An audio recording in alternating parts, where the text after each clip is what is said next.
So, hello. I'm here at the Katy Medical Center in Houston, and I'm here for my pre-op appointment.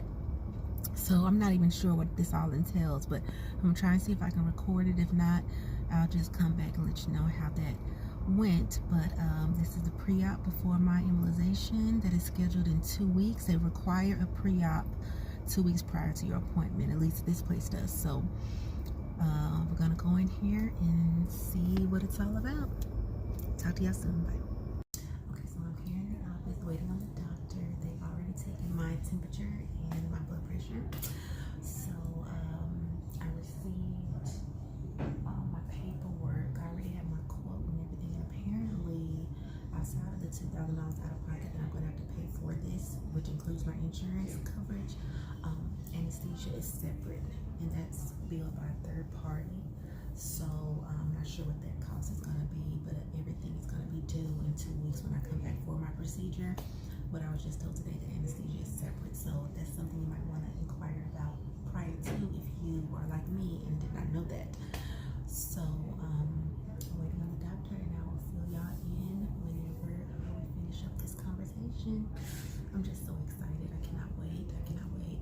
Now, and let me show you this for people who are probably new to this, but here's an overview. That's the fibroids. This is what they do for the embolization. They pretty much, oh, let me fix this. Okay, they pretty much go in through your wrist. It goes down and cuts out the blood supply to the fibroids. And it's pretty much what I'm gonna do in lieu of a hysterectomy or a myomectomy. The embolization is going to plug up the blood supply to the actual fibroids. Oh, pretty much, I'm sorry. Pretty much it's this figure here. So the catheter, and then whatever they inject, and it cuts off the blood supply, which feeds it and makes the fibroids grow. And then after a while, because of the lack of blood supply, they pretty much die off or just minimize. But yeah, I'll update y'all when I talk to the doctor. Peace. The hardest part with this procedure really is the first 2 to 3 days after. It triggers some pretty severe pelvic cramps. Although it's intense, it usually gets better pretty quickly after those. By 3 or 4 days out, it's much better. But we do a pretty set regimen of pain medicine and kind of different things that you take to control that pain in that time frame. So there's actually 6 different prescriptions I'm going to give you, which I know sounds like a lot, but the main goal of all of it is pain control with the pain medicine, and then anything to counteract any side effects that you might get from the pain medicine. So I'll stuff back together again and I'll show you. So starting off actually 2 days before the procedure, so that'll be on the 21st, you're going to start taking these 3 here. Naproxen is an anti-inflammatory. It's basically like a prescription version of Aleve. Colace is a stool softener. You will likely get constipated after this procedure. Oh, wow. Okay. So that's trying to get ahead of it by starting that early. Okay. And then this omeprazole here is an acid suppressor for the stomach. Okay. We only have you take that pre-procedure. You won't continue that afterwards. That's just to calm down any acid in your stomach before the anesthesia. These 2 you'll continue after as well. Basically until you run out, probably at least a week after. Okay. And all 3 are every 12 hours or twice a day. You're going to take those. Starting Tuesday night at 11 p.m., you do have to start fasting. So that means nothing to eat or drink, not even water. However, when you get up the morning of the procedure before you come in, we do want you to take these one more time. Just use a very small amount of water just to get the pulse down. It'll say on there take with food, but it's okay just that one time. Gotcha. Do you have someone who can drive you? Mm-hmm. Okay.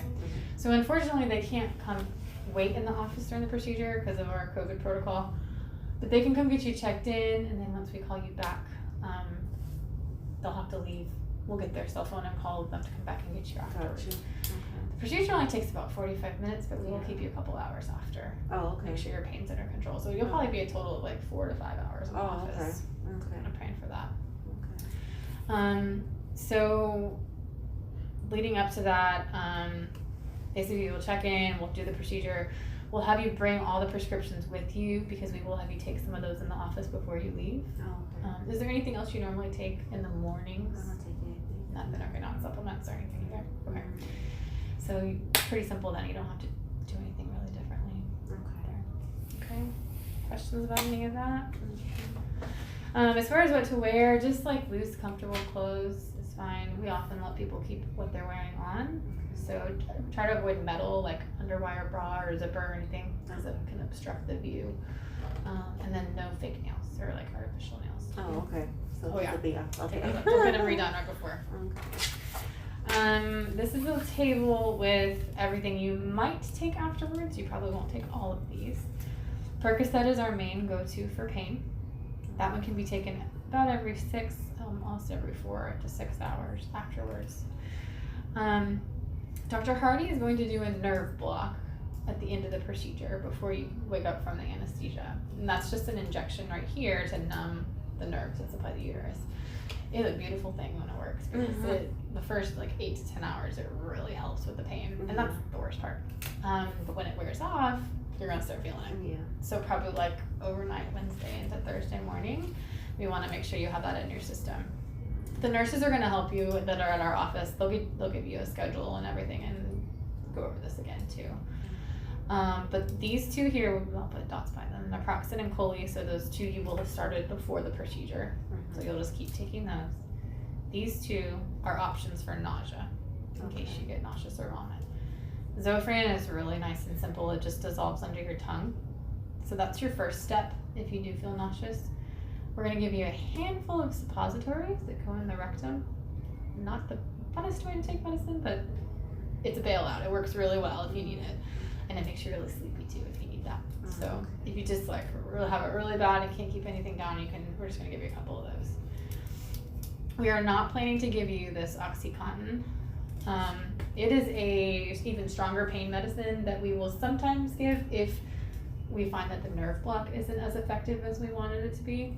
We'll know that before you leave the office and let you know though. But don't look for that in the prescriptions we're giving you right now. Most people are just taking like occasionally by the weekend. The only restriction we say is heavy lifting over 20 pounds for a month after. And then other than that, I mean, you can walk and do whatever you need to as soon as you feel up to it. What you're going to notice is once the pain gets better, you're just going to feel really fatigued for another couple days. You feel like, you go to do the dishes and it just wipes you out. That's normal for that next week after. It's just your body healing, and it will get better with time. We do ask for pelvic rest. So what that means is we want to keep the risk of infection as low as possible. So we ask you not use tampons for 2 months after. You don't usually use them. We also ask you to refrain from sex for a month. The second month, just use a condom. That's the hardest. I know. It's in writing, so show anyone. There it is. The little puncture access site, it's going to be a little, spot there. It's tiny. You'll be able to shower the next day. You may get some bruising here, but it shouldn't be a big deal. And then you may also, if you don't already have a bunch of panty liners, you may stock up on those just because you may get some kind of bleeding, spotting for the first month or 2 after.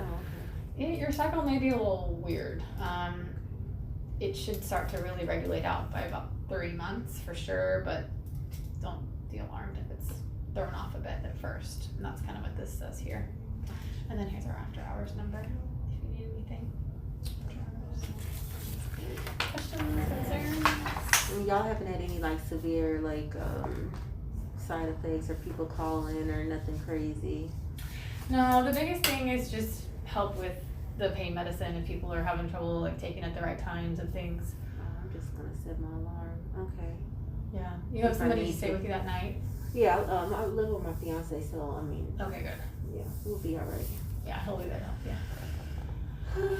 So, yeah. So labs and medications. I'll get the medications sent in this afternoon if possible to the pharmacy.